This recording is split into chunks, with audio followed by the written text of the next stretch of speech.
O JB Cassis. Não sou fã do Bobadilha, mas o que ele desarmou nesse jogo do Santos tá maluco. Meiuca dominou o jogo. Aí eu já vou passar essa bola para você, Grécio. O São Paulo estava sentindo falta aí de um criador no meio-campo. Essa formação do Crespo, que ele voltou pro 3-5-2, com os dois alas atacando. Aliás, no jogo contra o Flamengo foi um 5-3-2, não foi um 3-5-2. Recuou os alas. Os alas não saíram, ficou uma linha de 5 que fez certo, tá? O próprio Mike teve muita dificuldade de marcar o Cebolinha lá daquele lado, no começo do jogo, mas depois acertou a marcação, e depois que acertou a marcação, o São Paulo jogou. Você acha que o São Paulo, que o Crespo, achou um meio-campo com 3 jogadores que não são essencialmente um camisa 10, um criador, um distribuidor de passes, mas que vão pro ataque e também marcam? Você acha que esse é o meio-campo base do São Paulo para a temporada? O São Paulo não vai contratar grandes jogadores pro meio campo. Então pode ser que o Crespo vá usar esses 3 jogadores, tirando o Danielzinho, os outros 2 eram usados no ano passado com um volante também. O Crespo, ele já usava 3 volantes. Danielzinho, ele dá uma dinâmica maior pro time, uma contratação que tá sendo muito Jogou elogiada. algumas partidas com o Luciano de meia. Sim, é um jogador que tá sendo muito elogiado, Danielzinho, mas eu ainda acho que para alguns jogos grandes durante a temporada, o São Paulo vai precisar de um meio campo. Tá? O Marcos Antônio é um grande jogador, passe que ele deu pro Luciano contra o Santos, né, um grande segundo volante, mas eu não acho ele ainda um meia de criação. O Danielzinho, diferente do ano passado, é um jogador que tá ajudando, tá resguardando mais pro Marcos Antônio jogar. Né? Então isso desafoga o Marcos Antônio. Então isso, diferente do ano passado, eu acho que esses 3 hoje é um melhor trio do que o do ano passado. Só que eu acho que alguns jogos ainda o São Paulo vai precisar de um camisa 10. O São Paulo não tem dinheiro pra contratar, né? Hoje não tem um dinheiro pra contratar, e também é um jogador. E eu acho que nem deveria contratar, porque tem tanta gente subindo na base aí, que se você quiser contratar, tem que ser um jogador bom, não pode ser um bagre. Sim, tem que ser um grande jogador, porque eu sempre falo que o jogador da base ele tem que ser o banco, ainda mais pelas condições financeiras do São Paulo. E o São Paulo hoje tem o Pedro Ferreira, né? Você citou a base. Tem o Pedro Ferreira que entrou contra a Portuguesa, o moleque deu um passe, deu uma jogada espetacular. Né? Aquilo ali é jogada de jogador de alto nível. Né? Sim. E é um meio campo que o São Paulo tem que preparar, o São Paulo tem que ter um projeto pra preparar pros próximos anos. Mas pela questão de não ter um dinheiro ainda, eu creio que o Crespo vai usar esse trio como foi usado ano passado, né? Não com o Danielzinho, que o Danielzinho melhorou muito mais. Então, esses 2 últimos jogos eu vi coisa muito positiva. Primeira coisa positiva que eu vi, o São Paulo resgatou a torcida. Acho que essa é a primeira coisa, e tem a ver com a questão política também. Muita gente não vinha pro Morumbi por causa da antiga gestão. Depois que começou essa revolução aí, e principalmente depois da vitória sobre o Flamengo, que já tinha 27 mil pessoas, né? E para mim, 19 mil pessoas contra o São Bernardo naquele dilúvio foi bom público. Realmente se consolidou agora. Vocês podem ter certeza que no sábado que vem vai ter 45 para cima. A depender do jogo contra o Santos. Mas teve esse resgate da torcida, que é muito importante. O São Paulo vai precisar muito do Morumbi cheio, com a torcida.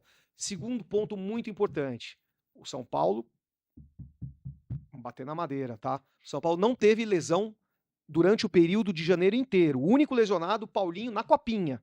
Não foi nem com os profissionais. Foi naquele piso de plástico lá do Pacaembu.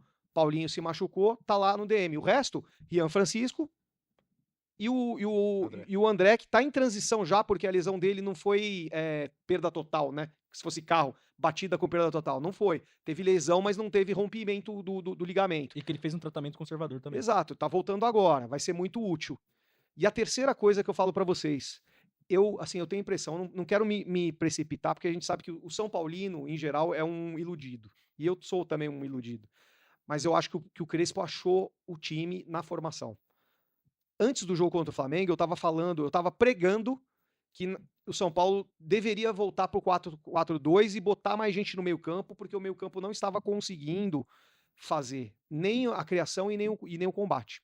O Pablo Maia tava mal, tudo, mas mesmo assim, eu acho que para jogar contra um Flamengo que vem para cima, tinha que povoar mais o meio-campo. Mas eu tava enganado. Eu acho que com o Crespo voltando com os 3 zagueiros e você tendo essa liberdade do Mike, pra mim é um jogador que é muito promissor, cara. Ele erra algumas jogadas, mas ele é um jogador que não tem medo de jogar. Mais promissor que o Cedric é. O Cedric já é uma realidade ruim, na minha opinião. Né? Então eu acho, assim, resumindo pra vocês, eu acho que o Crespo jogou bem contra o Flamengo sem a bola e jogou com a bola bem contra o Santos. Tá certo que o Gabriel Menino foi expulso e aí facilitou até, mas antes de ser expulso, o São Paulo já dominava. Era natural que o São Paulo ia ganhar aquele jogo. É natural naquelas, é que nem eu te falei, Perrone, durante o meu comentário. O São Paulo ele tinha muita posse de bola, mas é isso que o Gresso falou. O Marcos Antônio é um excelente segundo volante. Excelente. O Danielzinho, ele é um excelente também, um muito bom jogador, pelo menos nesse começo de São Paulo, segundo volante.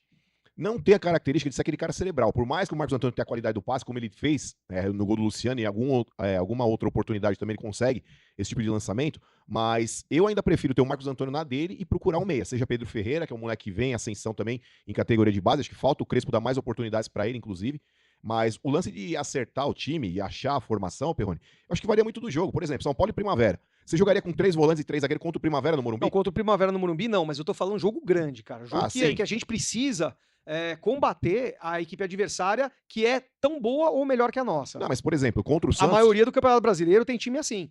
Então, o São Paulo tá numa meiuca, só pra complementar, o São Paulo tá numa meiuca que, o São Paulo pode tanto ficar em oitavo, quanto, brigar por rebaixamento. Mas é isso que eu falo, Perrone, eu acho que dependendo do jogo, o São Paulo tem que propor, como tinha que propor contra o Santos. Eu acho que jogar com 3 zagueiros e 3 volantes contra o Santos, que vem pro Morumbi pra tentar arrancar um empate, tinha 3 zagueiros pra pegar o Gabriel Barbosa, cara. Então, isso pra mim eu já tinha falado no outro programa. Eu falei, cara, pra mim o Santos pela fase, os caras não vêm pra trocação, vai tentar amarrar o meio de campo ali, vai tentar jogar por uma bola. E foi o que aconteceu. Então, jogar com 3 zagueiros e 3 volantes contra um Santos que vem com essa proposta é jogo grande. Eu acho que ele poderia ter começado já com o Luca de um lado e o Ferreirinha do outro. Por que não?